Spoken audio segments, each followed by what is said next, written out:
Terima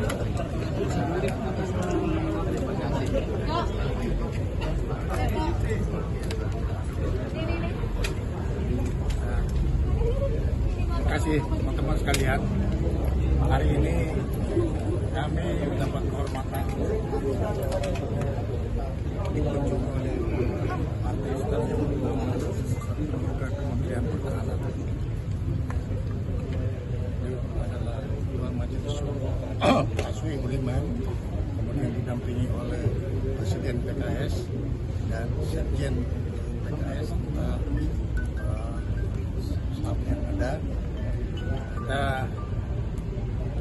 menyampaikan rasa hormat kami kunjungi pada hari ini, yang pertama untuk memperkokoh persatuan nasional dan juga sekaligus mengintroduksikan, memperkenalkan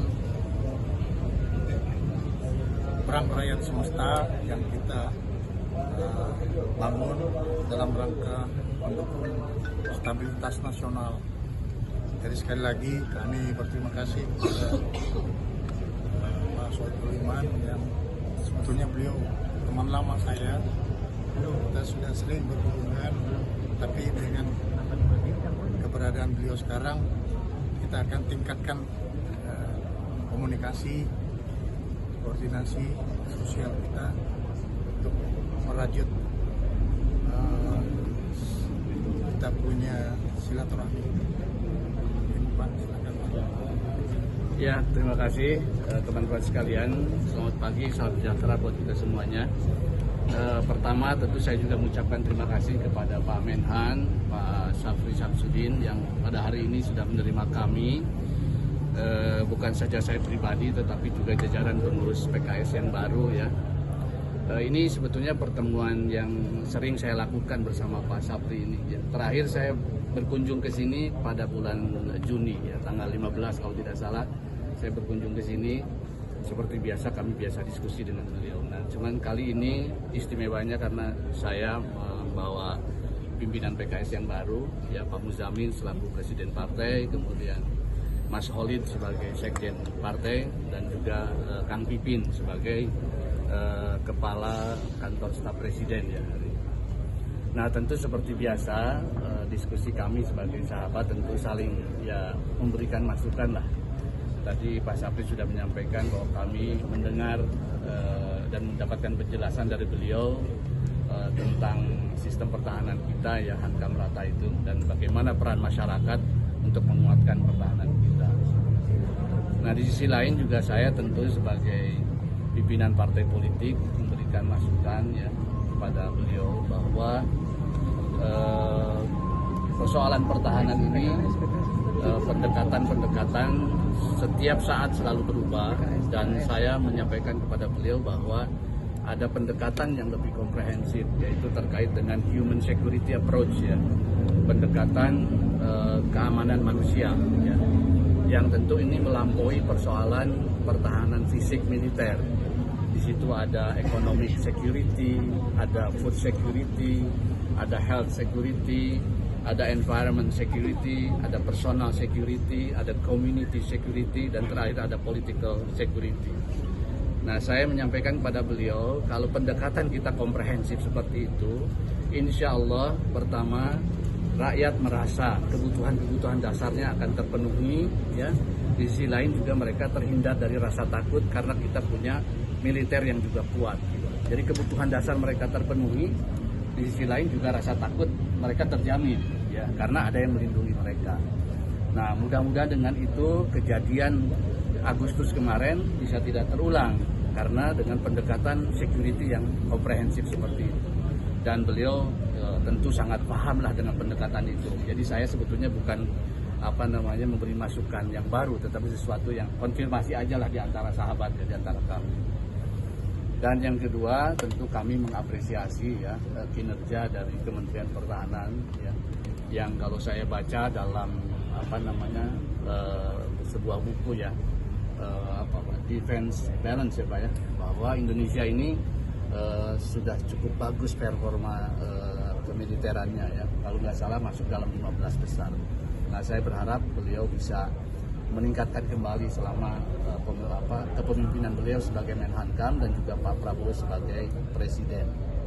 Nah, terkait hal itu kami juga mengapresiasi kepada beliau atas kiprahnya di dunia Islam, khususnya di Palestina ya.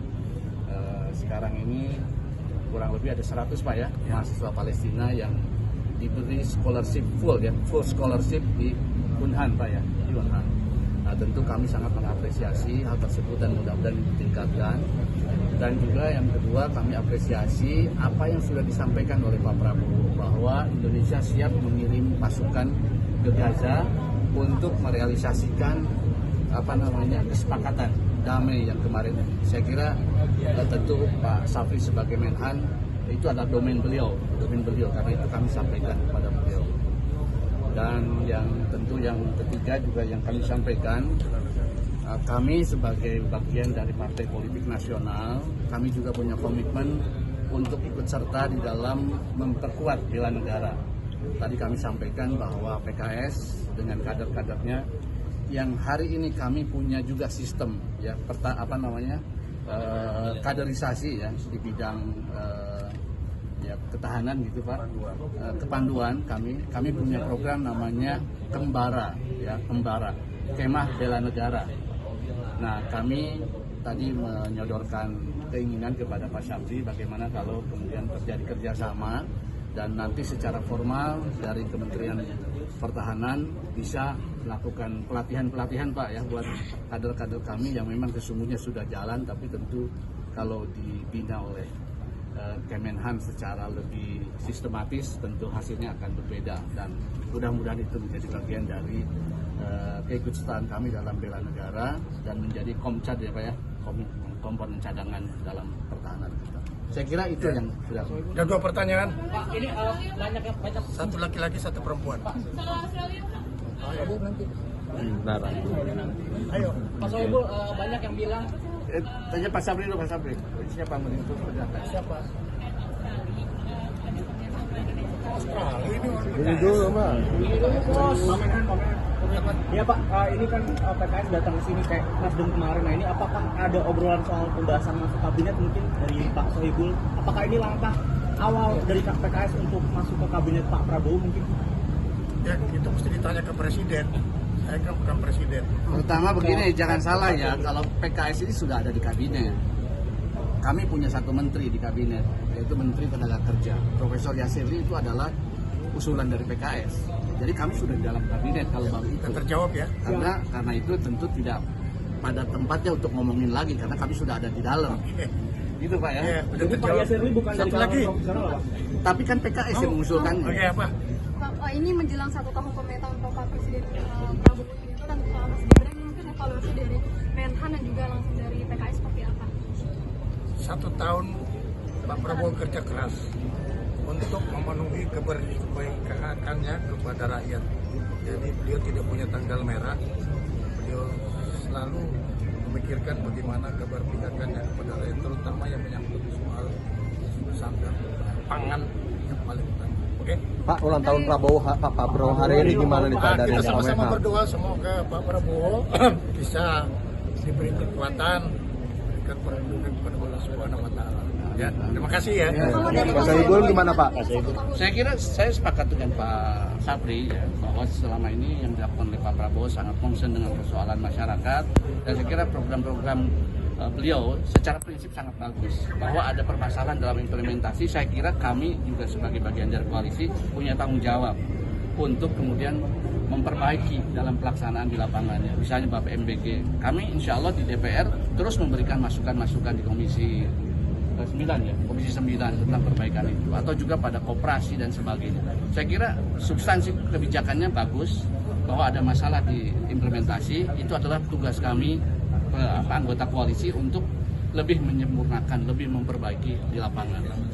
Kalau ulang Dan tahun saya Pak terakhir Prabowo, saya ingin sampaikan selamat ulang tahun buat Pak Prabowo yang hari ini beliau merayakan ulang tahun. Terima kasih teman-teman. Terima kasih. Terima kasih.